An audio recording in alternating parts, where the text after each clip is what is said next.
I decided to make this video journal several months ago in order to document the 2007 AEE International Conference.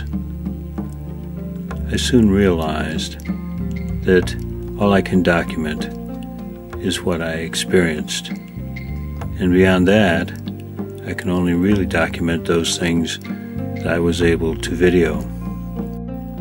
That ends up being a very small part of the whole conference. But just maybe I can communicate some of the uniqueness of what an AEE conference is. So here goes.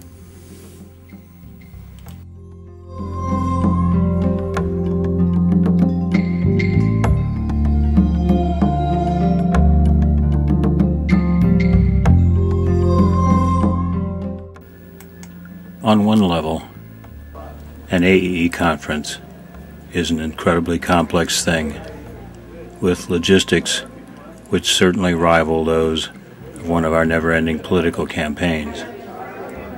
On another level, a conference is as simple as a newborn baby.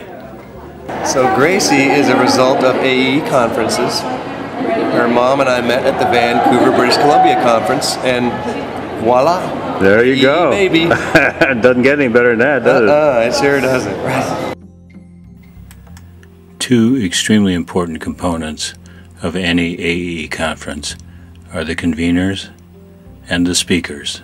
We had the best of both. Hello and welcome to the 35th Annual AEE International Conference in Little Rock, Arkansas. We are proud to have 13 countries represented at this conference on education inside and out. Let's learn, share, and have fun. Woo! That feels really good. And our Little Rock, as you may have figured out already, some of you figured it out firsthand, that it's not that big of a place. You know, it's a city, but it's not just terribly huge. I know that the women's group, they were staying out at the camp for their pre-conference, and I think some of them were kind of lost trying to find it, and stopped somewhere to get directions at a liquor store, I believe. Maybe I wasn't supposed to say that. And they said something about, we're trying to find Viper Camp, and they said, you talking about Sanford's camp? So I don't know if that means Sanford frequents that liquor store, or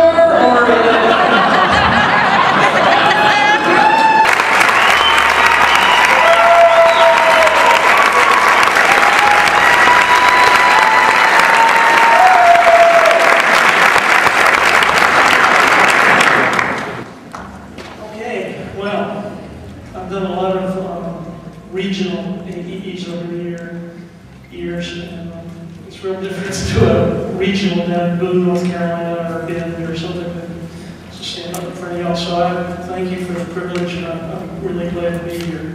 You know,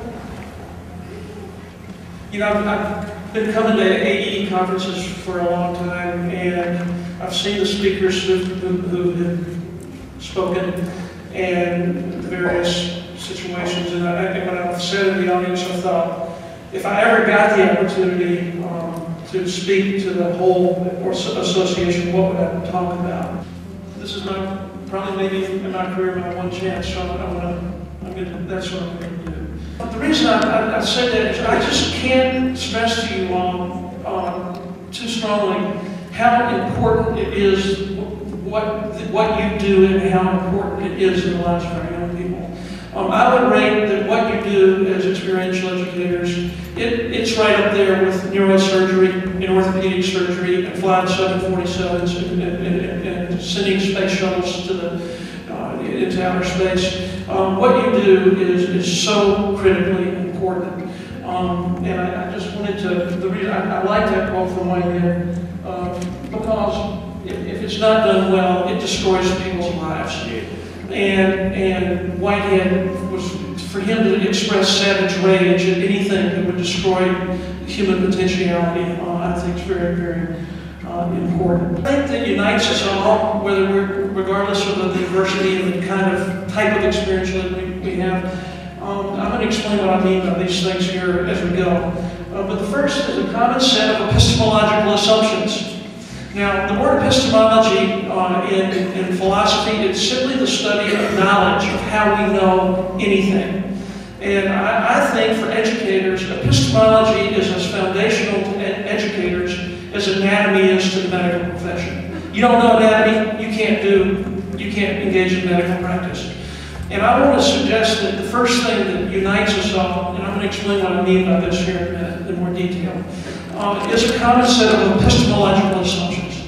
I've always maintained with an educator, if I know what your epistemological assumptions are, what your theory of knowledge is, once I know that, I can probably predict most of what you're going to do in your teaching. The second thing that unites us as experiential educators is all of us, I think, are somehow in the business of moral education. Character education is the word I'm going to use here.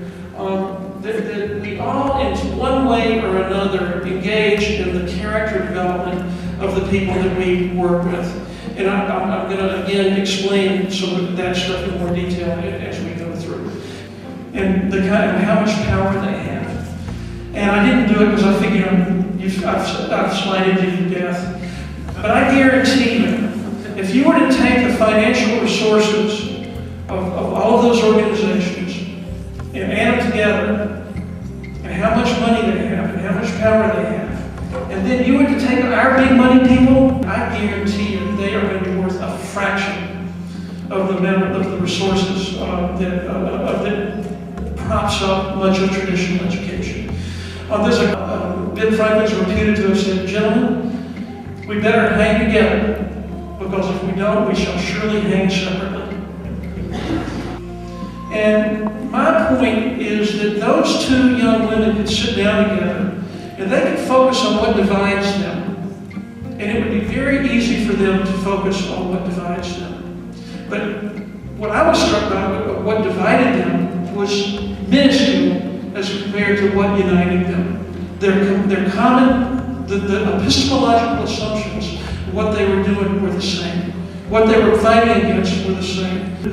I think in experiential ed, we can't let what might divide us, because what we're doing is so important that we've got to hang together. And seek your unity within your diversity, and seek out those things that you have in common, and to try to grow and to learn from each other as a profession. What we're doing is too important for us not to do that. Okay? That's all I have. One of the most important reasons for attending an AEE conference is to learn things that you can use when you get back to work. This conference offered an amazing variety of well-known presenters.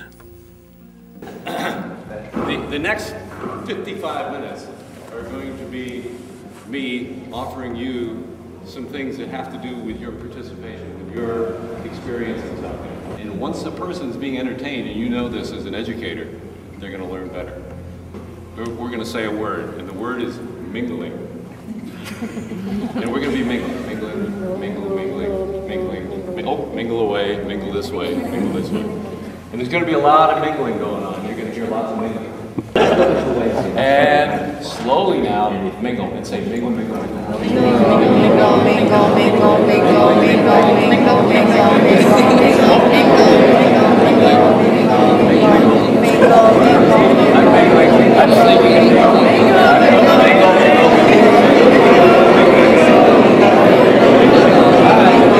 Okay, stop mingling, open your eyes.